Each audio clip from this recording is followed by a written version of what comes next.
Hi, and welcome to this live reading from Gathering of the Four, Book 1 of the Serrulata Saga by A.E. Bennett, and this is presented by Itsy Bitsy Book Bits. Prologue. The cursor blinked, mocking Dr. Julius Quinn as he stared at the query and answer on the screen, green font glowing on a black background. Question.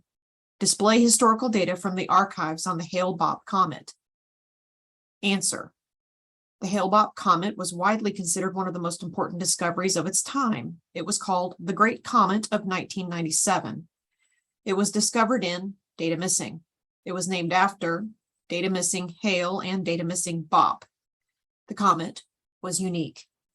It had two tails, one yellow and one blue, and was significantly brighter than almost all of the stars in the night sky. Additionally, depending on where one was relative to its location, the comet was visible before the setting of the sun. The comet was visible for over 500 days. This set a new record for this type of celestial body. Julius sighed. He'd been told by other academics that his search was futile and that just because he sat down at a terminal in the public library of the city-state of New York didn't mean he'd find any new information. But Julius was nothing if not stubborn. He was the youngest medical doctor in recent memory to pursue an advanced degree in history in addition to his work in the hematology lab. He ran his fingers through his straight black hair and typed again. Question. Display cultural data from the archives on the Hail Bop Comet. The machine before Julius whirred before the answer typed out onto the screen. Answer. The uniqueness of the comet spawned several doomsday cults. These were groups of individuals who feared that the comet was a harbinger of the end times. One of the most notorious cults was called Heaven's Gate. Followers of this cult believed the comet acted as a seal to a portal that would bring them to salvation.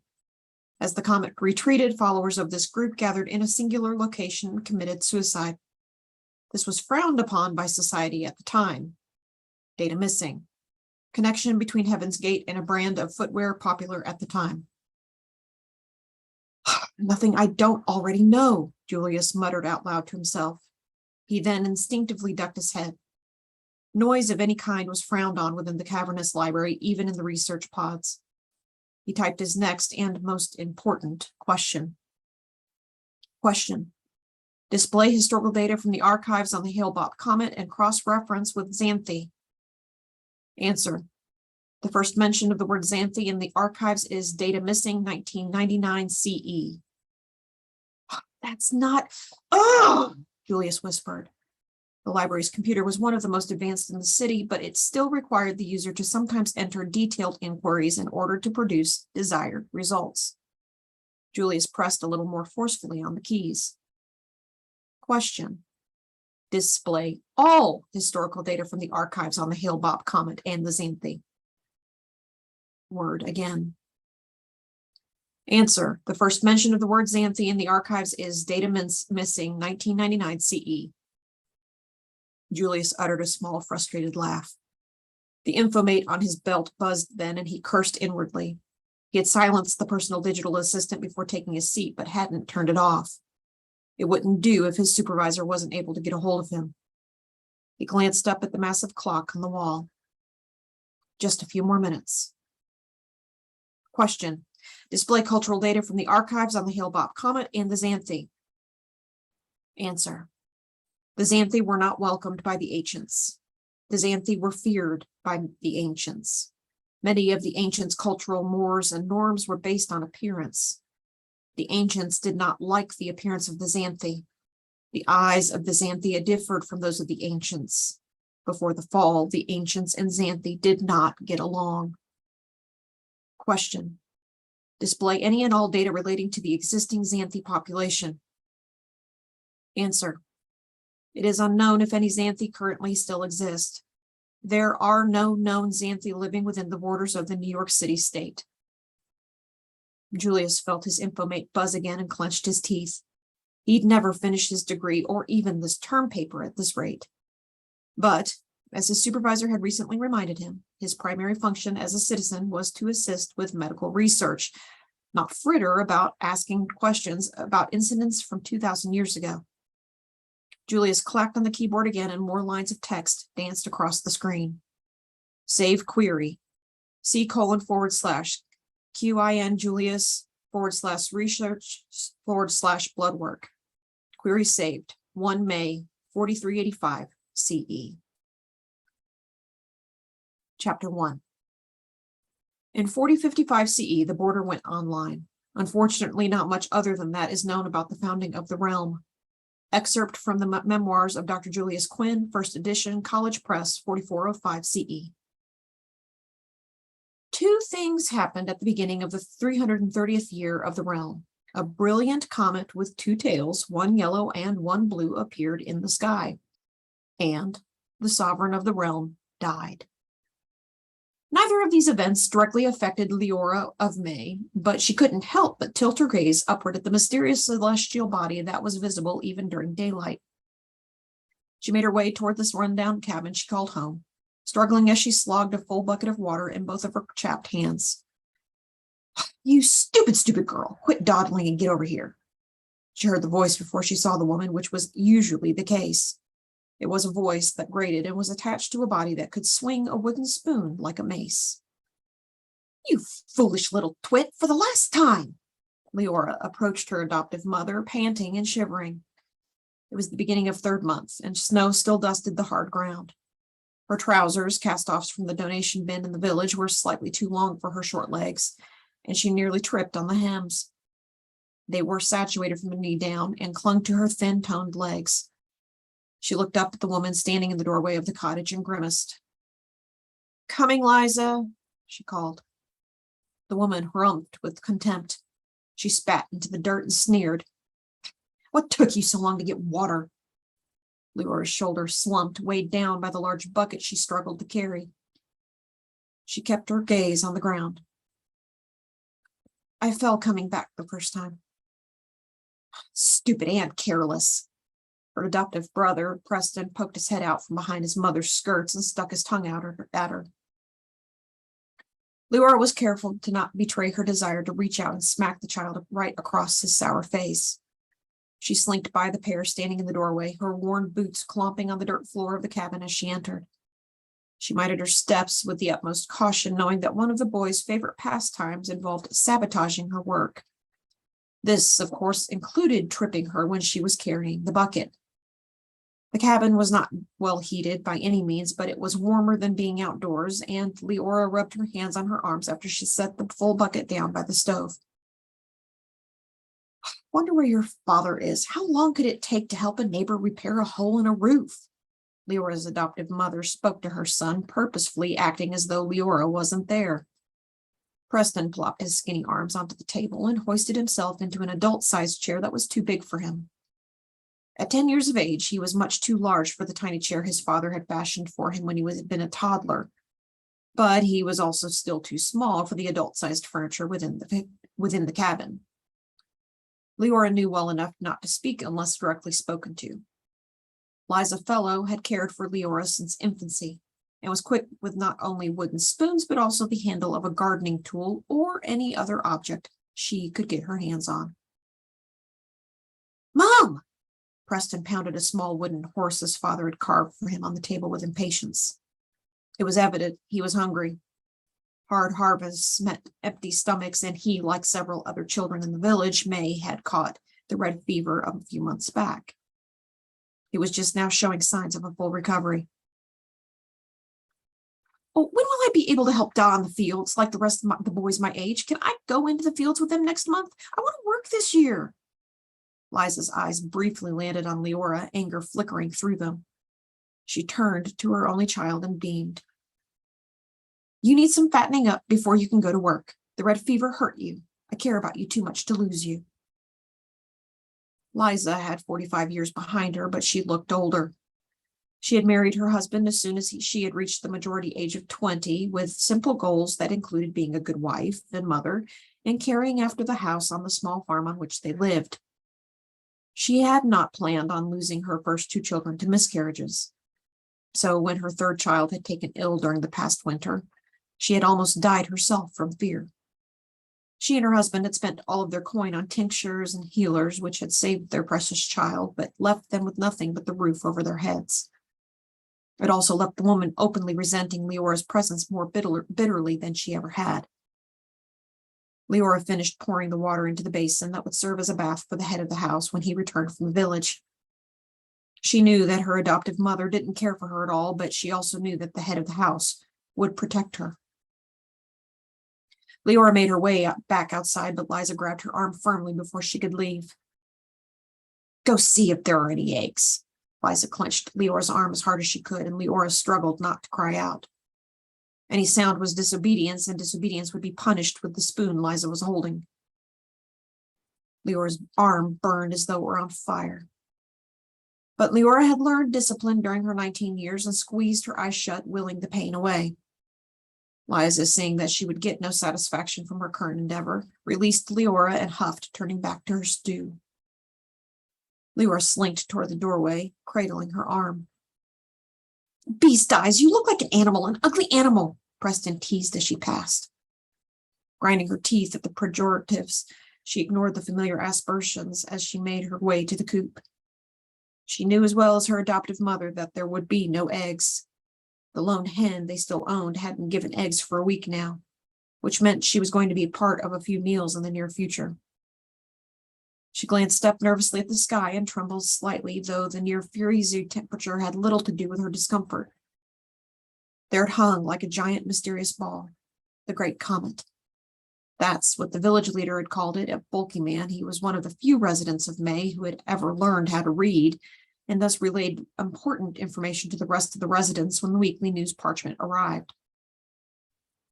The baffling object had simply appeared a few days ago, brilliant enough even in the daytime to display its radiant magnificence along with two tails, one yellow and one blue.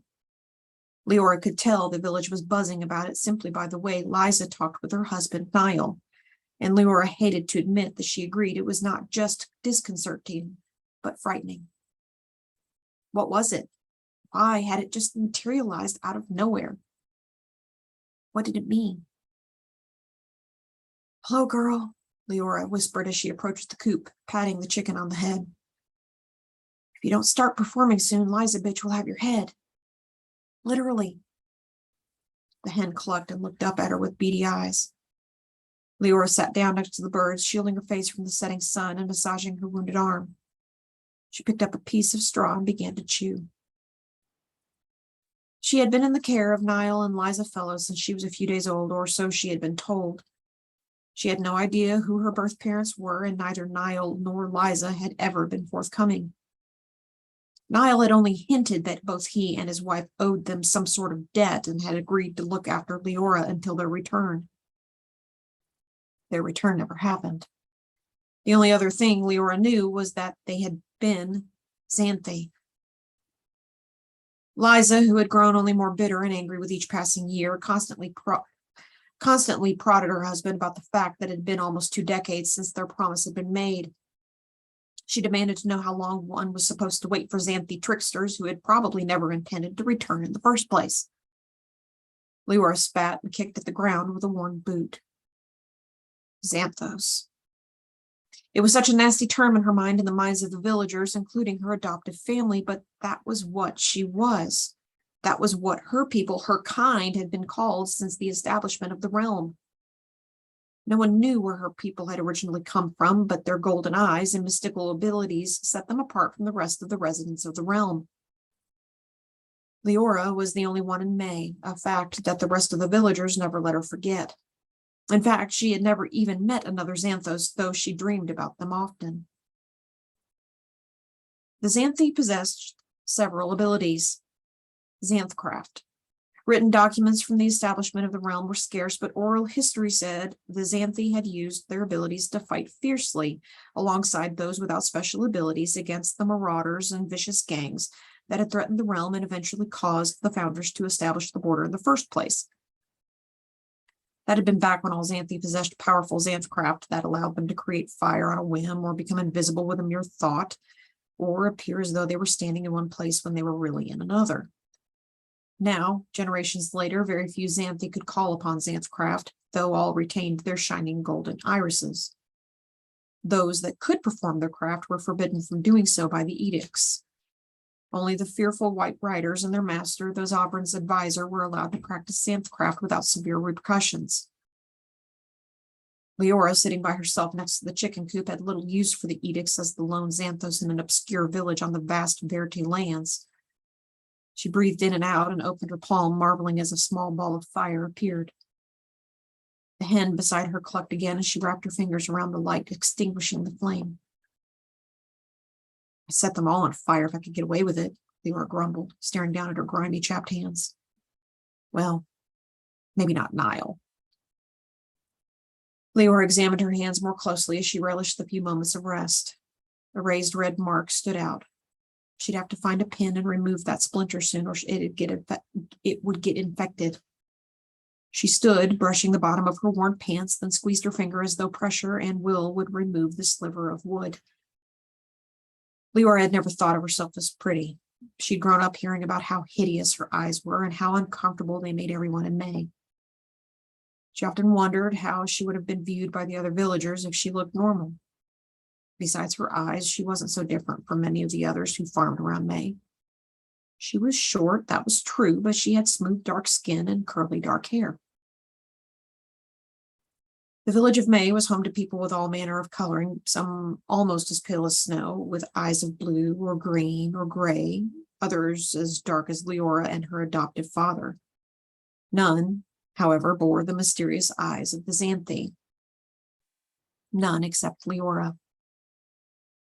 She pinched her own finger too hard and cursed, her breath clouding in the air. No use dwelling on what she couldn't change. She was a Xanthos. She was shunned by everyone in the village.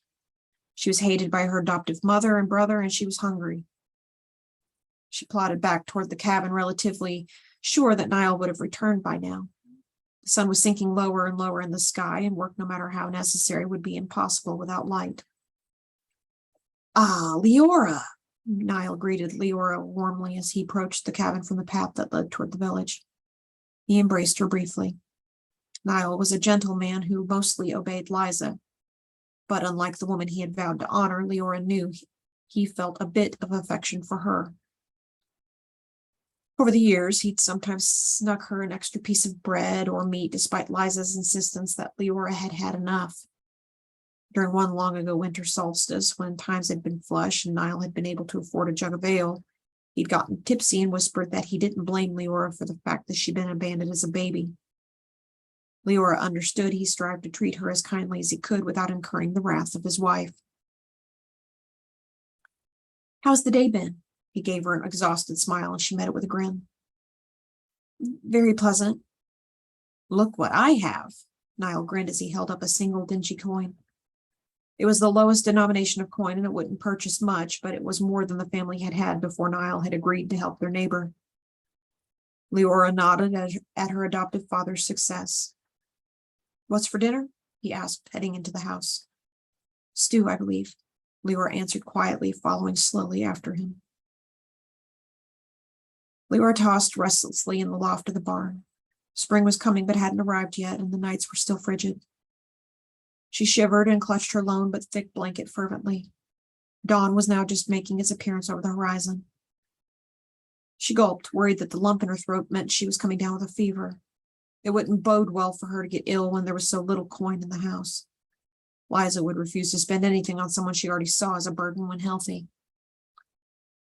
Leora beat her arms to make the blood and feeling return to them. She hated sleeping in the barn, although the only alternative was on the floor by the hearth in the cabin, which Liza only permitted during the coldest winter months. The cabin had been built before Leora was born and probably could have been modified to comfortably sleep more than 3 people, especially when one was a child. But Liza would have none of it and had banished Leora to sleeping in the barn shortly after the marking of Leora's 14th birthday. Niall had protested and a compromise had been made, but it was now 3rd month, so Leora had recently moved back into the loft. She knew sleep would continue to elude her, so grumbling, she stood slowly for a walk around the small parcel of land that her adoptive parents could call their own, as much as anyone could call anything theirs under the gentry. She made it to the lone Serrulata tree on the lawn before she realized she was not the only one awake. She crouched down and held her breath as she strained to listen to the voices coming from the direction of the farmhouse. Concentrating as she closed her eyes, she breathed in and out slowly, then opened them and feeling a surge of triumph. Her skin was tinged lavender, as was everything around her, which meant her Xanthcraft was working. She was now invisible. She still had to creep toward the farmhouse, though. No one could see her, but they could still hear her if she made any noise. I don't care. We made a promise. Promise nothing. Liza and Niall were arguing in hushed whispers. Although Leora had heard them disagree in the past, Niall's voice was more urgent and strained than she'd ever heard it. It's been 19 years. Years. And now this comet. And we're starving. Not starving. What are you talking about? The comet means nothing. Put that thing before your own son. Comet is signed. Time to let her go. Leora shivered when she heard her adoptive mother refer to her as a thing. A slight breeze picked up then, rustling the grass and making it impossible to hear the next few sentences. It died almost as quickly as it had come, and Leora slapped her hands over her mouth at the next word she heard. Serventry. She knew Liza hated her, but not even she could be so cruel, or could she? Are you out of your mind? Keep your voice down. There was a pause, as though a heavy cloud had descended on the field.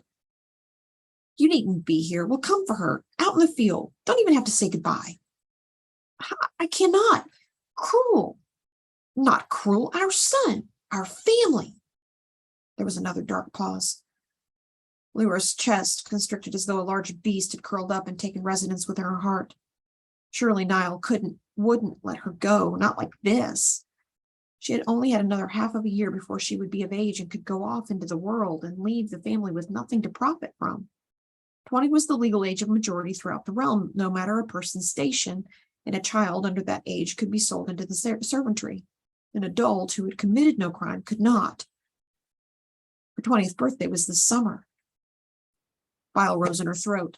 Niall had yet to give his wife a firm no. He had been her one ally against Liza's and eventually Preston's cruelty. He attended to Leora's skinned knees and bruised elbows and other growing pains. He'd mopped her forehead free of sweat during that one winter years ago when she'd fallen ill with influenza.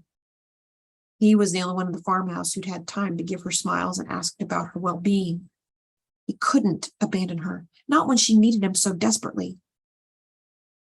Make it quick. I don't want to be here when they come. I will give you that. Panic rose in Leora's chest. She'd always counted herself lucky to be a peasant rather than a servant, although she had never really considered running away from the only home she had ever known. After all, where would a young, illiterate Xanthos with no real skills go?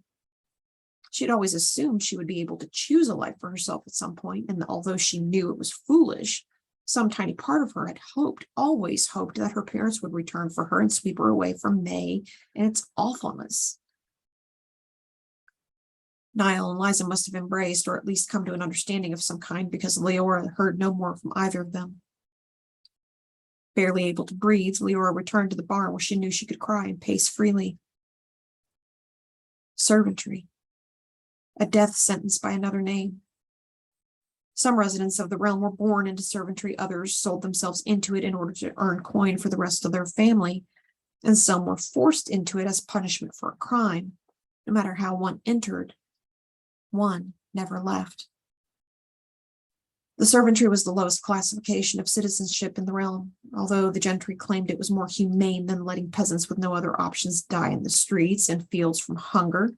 Most peasants knew this wasn't the case. A lord or lady had complete control over a servant, from daily tasks to whether they could marry or have children, and even whether or not they could leave a specific piece of property. Once in the servantry, always in the servantry. The mantra echoed in Leora's mind as she crept back into the barn and wrapped her arms around her legs. Her mind reeled. No. She had no idea why she'd been abandoned by her parents or why she was so hated. She'd been obedient and never made so much of a fuss.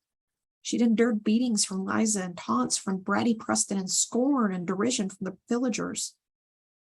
But she could not endure a life where she had no say over her own fate. She picked up a piece of straw and mashed the stalk between her teeth, grinding it until her entire jaw hurt, and began formulating a plan. Leora did her best to ignore Niall's sad smile the next morning as he bid her farewell. He was headed back into the village, hoping to procure another building project. He looked haggard and exhausted, as though he hadn't slept much. Leora wanted to hate Niall. A painful cry sat in her stomach, threatening to emerge from her throat. She clenched her fists as Niall patted Preston on the head and walked in the direction of the village. Why? She wanted to scream as he strolled forward, his shoulders slightly hunched. How could you abandon me? She rubbed sweating palms on her grimy pants and willed away tears. She had to pretend like this was a morning like any other. Leora! Leora whipped her head upwards to meet Liza's angry gaze. Why do I always have to ask you to do everything more than once? Chores! Now! Leora nodded fastidiously and marched out of the cabin as though propelled by unseen hands. Be patient. Be calm. She repeated the words over and over in her mind until she could think of nothing else. Only an hour more, and then she would be free. She performed the motions of her daily routine as though watching herself from outside of her own body. She saw herself bend down and tug at the weeds, stubbornly poking themselves through the hard clayish soil that was still dusted with remnants of last week's snow. She saw herself barely flinch as Liza bent down to swat her on the head before calling to her son, beckoning for him to follow her into the village. She saw herself breathe a small sigh of relief as soon as Liza and Preston's forms faded in the distance. Suddenly, she was back in her own body and everything began to move faster than normal. She was inside the cabin, tearing around the back room where Niall and Liza slept. She frantically grabbed an old cloak of Niall's and threw it over her dingy too-large tunic. She then tore into the topmost drawer where Niall and Liza had kept all the family's coins since before Leora could remember. Shoving Niall's pathetic smile out of her mind, she grabbed the sole bit of metal and shoved it into her pocket. She then raced out of the cabin and ran as fast as she could towards the woods, away from the only place she'd ever called home.